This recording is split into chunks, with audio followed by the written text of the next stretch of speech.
시간 품위와 질서 있는 교회, 품위와 질서 있는 교회라는 제목으로 함께 말씀 연회를 나누겠습니다. 남미 아르헨티나에 가면은 칼라파테라는 그런 이름의 마을이 있다고 합니다. 이 칼라파테는 나무의 이름인데 이 이름의 뜻이 있습니다. 그 뜻이 뭐냐면 갈라진 곳을 역청으로 발라 메워준다. 갈라진 틈을 역청으로 발라 메워준다라는 그런 이름의 뜻이 있습니다. 자, 왜 이 마을의 이름이 이 칼라파테라고 불려졌냐면 1500년대 초반에 그 포르투갈의 마젤란 함대가 이 마을에 도착했을 때 이곳에서 이제 그 배의 갈라진 틈을 이 나무의 진으로 메우고 그리고 이제 항해를 계속할 수 있었다는 것입니다. 그래서 그때부터 이 마을의 이름이 칼라파테, 즉 갈라진 곳을 메워준다라는 그 이름이 붙여진 것입니다. 자, 여러분 무엇을 말하고자 하냐면 흔히들 교회를 항해하는 배에 비유를 합니다. 교회는 항해하는 배다.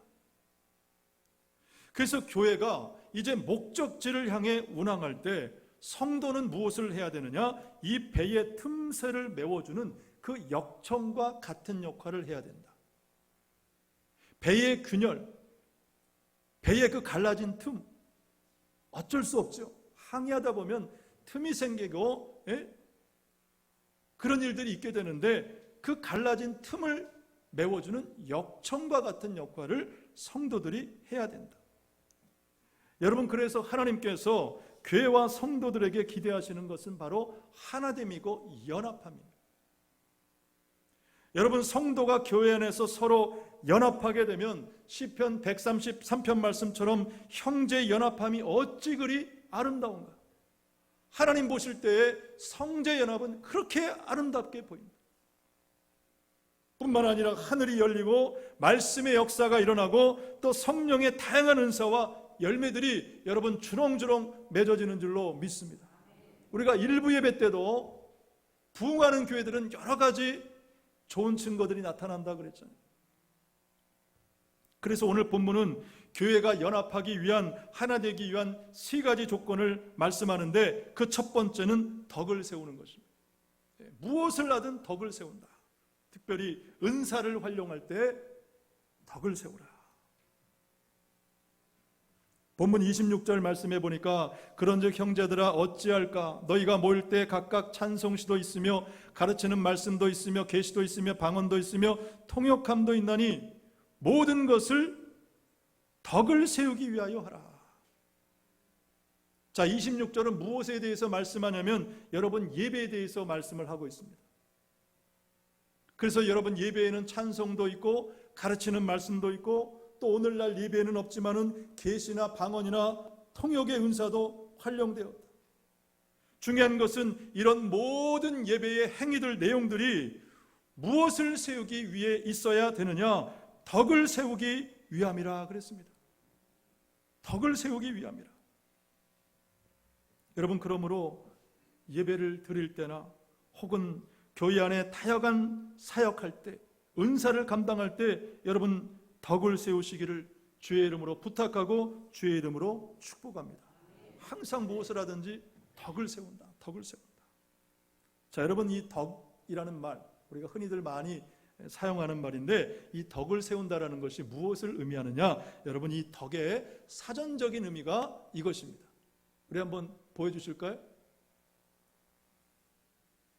자, 저게 작은 글씨로 되어 있죠? 덕이란 무엇이냐? 여러분 보이십니까? 한번 읽어보겠습니다. 시작. 도덕적, 윤리적 이상 실현을 위한 사려 깊고 인간적인 성품. 자, 여기서 주목할 단어가 사려 깊다.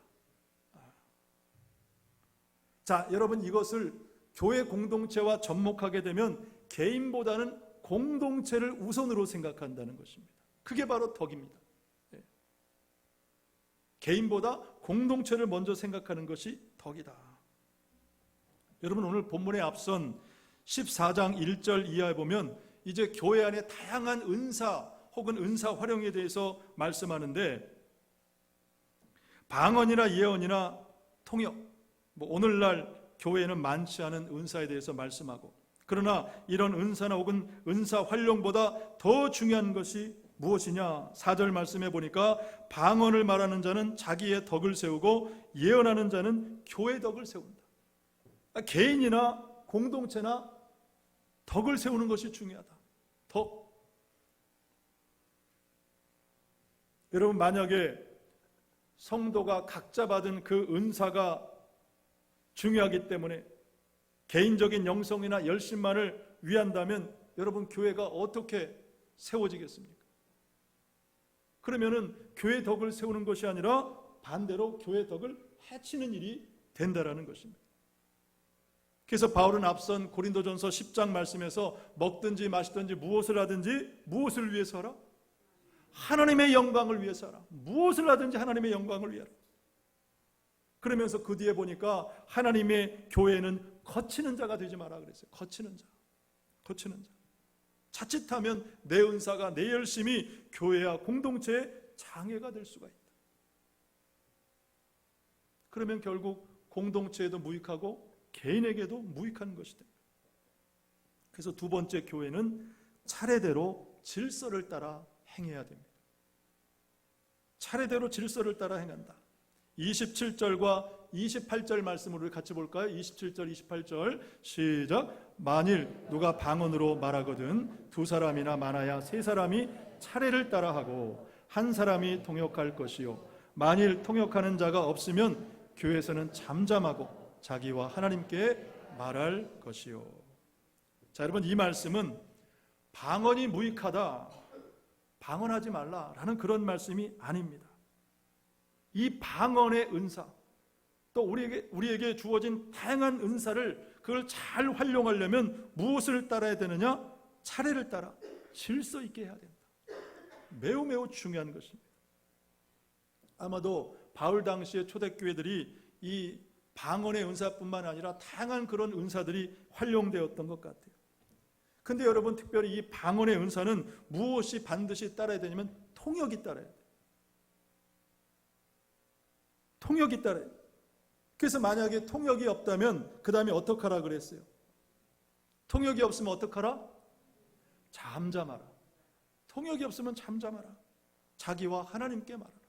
조용히 하나님 앞에 기도하라는 것입니다. 그만큼 여러분, 교회 안에서 은사를 활용하는데 차례대로 공동체 질서를 따르라는 그런 말씀이죠. 여러분, 은사라는 것이 그렇습니다. 은사, 남들이 받지 못한 특별한 은사들이 있어요. 그러면 여러분, 그 은사가 막 활용되고 싶겠죠. 당연한 것입니다. 나쁜 것이 아니에요. 당연히 하나님께서 주신 은사는 묵혀두면 안 됩니다. 그럼 반드시 사용돼야 돼요. 그런데 항상 공동체 질서를 따라 차례대로. 예전에 제가 찬양대 지휘를 할 때 좀 특별한 분이 있었어요. 워낙 이 찬양을 좋아하시는 분인데, 문제는 이 분의 목소리가 이 찬양대 합창에 녹아지지를 못했다는 것입니다. 그럼에도 불구하고 그 찬양에 막 열정이 아주 크신 분이었어요. 그러다 보니까 여러분, 이 합창의 하모니가 어땠을지 여러분 한번 상상해 보시기를 바랍니다. 여러분, 중요한 것은 우리 각자가 받은 은사가 중구난방하게 무질서하게 막 그렇게 사용되어져서는 안 된다는 것입니다. 앞서도 제가 합창이라는 것을 말했지만은 여러분, 합창이 잘 되려면 두 가지 요소가 반드시 필요한데, 많은 것이 있지만 첫째는 물론 각자의 소리나 음악성이 중요합니다. 각자의 소리나 음악성이 중요해요. 더 중요한 것은 뭐냐? 다른 사람의 소리를 잘 듣고 조화롭게 내 목소리를 내는 것입니다. 듣는 게 굉장히 중요해요. 조화가 중요합니다. 내 목소리를 내는 것보다. 그래서 내 목소리가 그 전체 합창에 녹아질 때 좋은 합창이 되고 탁월한 합창이 되는 것이죠.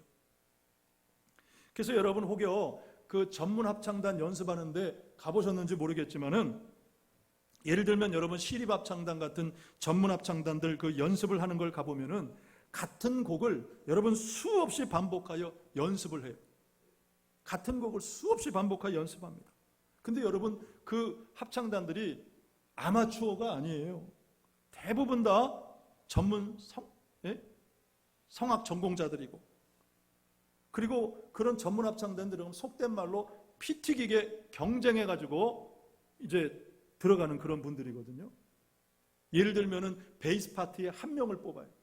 한 명이 TO가 있어요.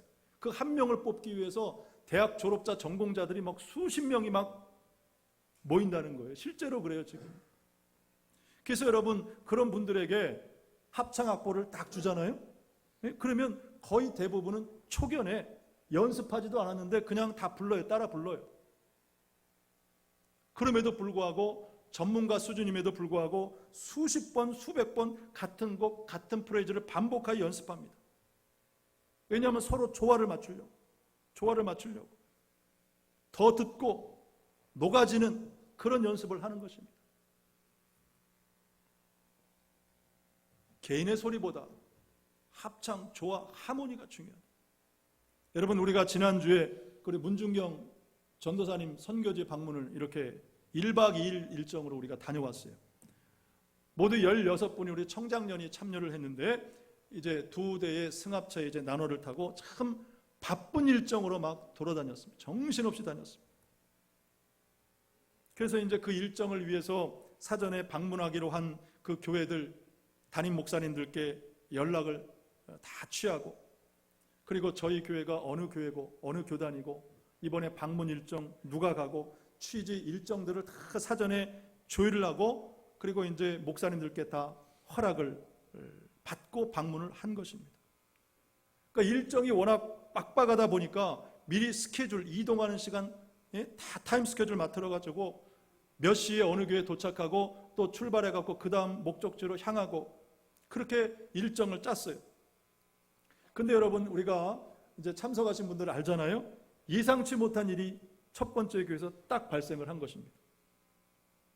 시간 딱 맞춰서 이제 딱 도착을 했는데 아마도 이제 목사님께서 이제 저희 방문이 너무 기쁘셨던 것 같아요.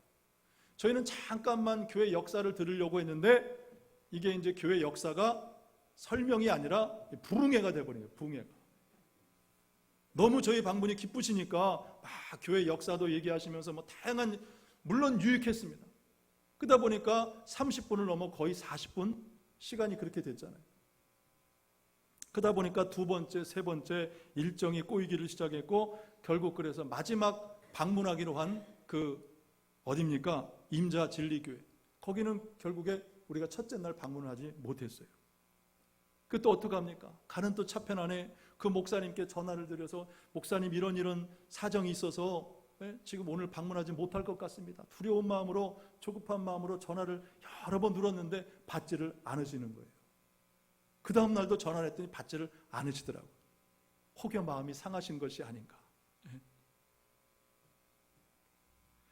하나가 꼬이기 시작하니까 둘, 셋 계속 꼬입니다. 질서가 그렇습니다. 질서가. 그래서 여러분 필요한 것이 뭐냐? 29절 말씀 끝에 보니까 분별할 것이요. 그래서 분별. 여러분 이 분별의 지혜가 있으시기를 바랍니다. 그럴 때 여러분 분별의 지혜가 있어야 교회가 질서 있게 세워져 가는 것입니다. 여러분 교회 안에 다양한 은사가 적절하게 효과적으로 사용되려면 우리가 항상 이 분별의 지혜가 있어야 돼요. 언제 말하고 언제 잠잠하고 언제 기다려야 될지. 그래서 여러분 32절에 보니까 예언하는 자들의 영은 어떻게 한다 그랬습니까? 32절에 보니까 예언하는 자들의 영은 어떻게 한다고요? 예언하는 자들에게 제재를 받는다 그랬어요. 제재를 받는다. 즉 적절한 통제가 필요하다. 그럴 때 여러분 교회 안에 질서가 세워지는 것입니다. 뿐만 아니라 34절에 보니까 이런 말도 있습니다. 우리 여전도에는 시험 들지 마십시오. 뭐라 그랬어요? 여자는 교회에서 잠잠하라. 여러분 이 말씀은 뭐 우리 여성도들 여전도회를 무시하는 그런 말이 아닙니다. 여러분 교회는 특별히 우리 한국교회 역사를 보면 여성도들의 헌신이 얼마나 중요했는지 몰라요. 정말 그래요. 과연 여전도의 여성도들의 헌신과 충성이 없었다면 우리 한국교회는 없었을 거예요. 모든 목사님들이 그럽니다. 그래서 주시는 교훈인지도 몰라요. 왜냐하면 너무 귀하니까 더 잘하라고, 더 조심하라고. 여러분, 축복의 말씀인 줄로 믿습니다. 여자는 교회에서 잠잠하라. 중요하기 때문에 주시는 말씀이에요. 왜냐하면 35절 36절에 보니까 당시 일부 교회 여성도들이 무질서할 정도로 교회 안에 막 문제들을 막 만들었던 것 같아요. 그래서 무엇을 묻고 배우려면 남편에게 물으라. 네. 이것은 결코 여성도들을 무시하는 말이 아니라 그만큼 질서가 중요하다. 질서를 따라 행해라고 말씀하는 것입니다. 여러분, 그러므로 무엇을 하든 잘 지혜롭게 분별하셔서 교회 안의 질서를 따라 행하시기를 주님의 이름으로 축복합니다. 때로는 혹여 여러분 목회자가 제재를 할 때가 있습니다. 정말 목회자도 고민하면서 힘들게 하는 거예요. 그럴 때라도 여러분 지혜롭게 믿음 안에서 잘 수용하시기를 주님의 이름으로 부탁하고 축복합니다.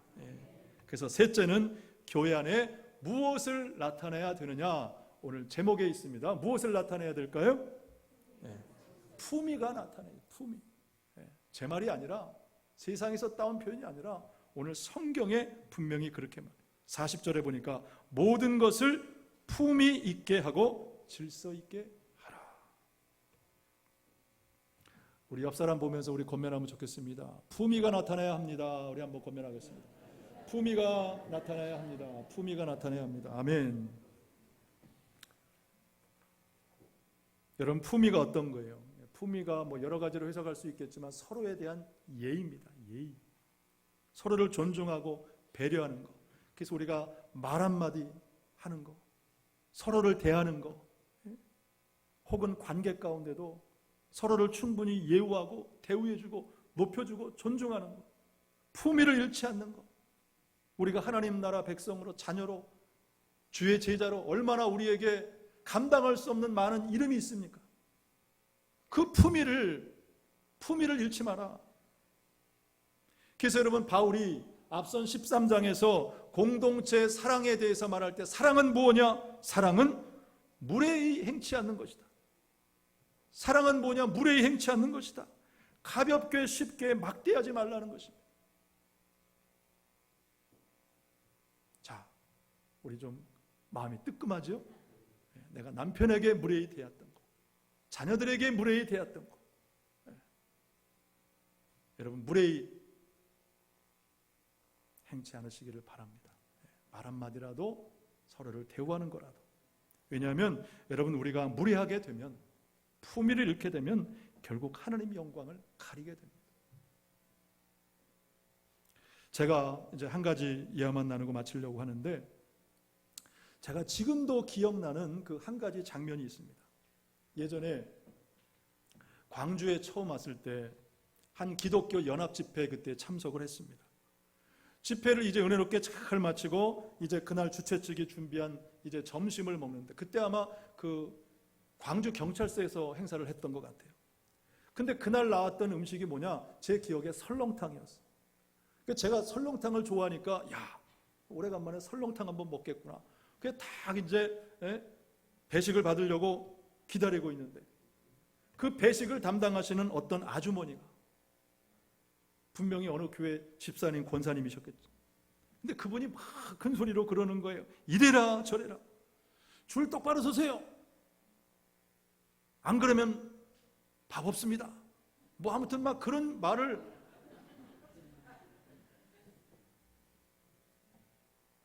식사를 받으면서도 솔직히 불쾌하더라고요. 여러분, 그래서 아무리 좋은 은사도 열심도 무례하게 되면 무익하게 되는 것이고 하나님의 영광을 가리게 되는 것입니다. 여러분, 모든 일의 사역에는 격이라는 것이 있습니다. 격, 품이라는 것이 있습니다. 여러분, 그러므로 오늘 저와 여러분의 말과 행동과 사역과 섬김 가운데, 그리고 모든 관계에서 서로를 바라보면서 여러분 품이 그리고 품격이 나타나시기를 주의 이름으로 축복합니다. 오늘 말씀을 맺습니다. 여러분, 하나님은 우리에게 다양한 은사를 주셔서 함께 주의 몸된 교회를 세워가기를 기대하십니다. 그래서 우리에게 은사를 주신 것이고 서로 조화를 이루고 또 적절하게 사용될 때, 품있게라는 말은 적절하게라는 그런 뜻도 있습니다. 그렇게 함께 덕 가운데 세워지는, 또 질서 가운데 세워지는 그런 우리 교회가 되기를 주님의 이름으로 축복하고 부탁을 드립니다.